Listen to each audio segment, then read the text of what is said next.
Hacının qələmə aldığı Haradan başlamalı kitabını oxuya-oxuya bu qənaətə gəlirəm. Bəlkə həyat Allahla yaşamaqdır. Niyə də yox? Bəlkə bütün bu interpretasiyalar ondan uzaq düşdüyümüz üçündür. Bəlkə məsələ müəllimin oğlunun tərbiyəsiz çıxmasıdır.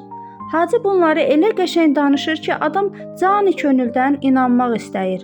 Bu nə sehirdir ilahi? Gecə saat 3-dür, 4-dür, 5-dir və mən dəstəmazımı yeniləyib hacının kitabını vərəqləyirəm. Məhəbbət ilə istəyin yeganə fərqi ondadır ki, sevən sevdiyinə tərəf yönəlir. İstəyən isə istədiyinə malik olmaq istəyir. Ardını oxuya bilmirəm, elə burasındaca ilişib qalıram. Qəsdən ilişirəm və qəsdən qalıram.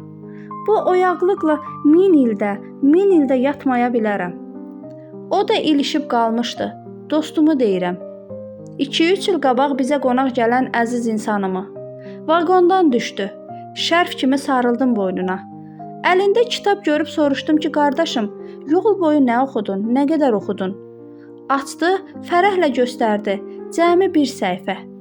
Bu səhifədəcə ilişib qaldım dedi. Keçə bilmədim, keçmək istəmədim. İlişib qalmaq gözəldir, nədəsə və kimdəsə. Qəribədir, dünən evdə qızıma da bu haqda danışırdım.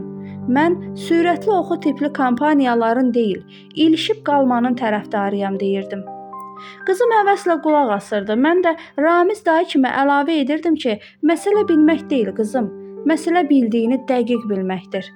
Bunun üçün də ilişib qalmaq lazımdır bildiklərində. Yəni oxuduğun kitabları yenidən oxumaq, baxdığın filmlərə yenidən, daha dərindən, daha dibdən baxmaq. Mənsə budur, hələ də yuxarıdakı cümlədə gəzişirəm.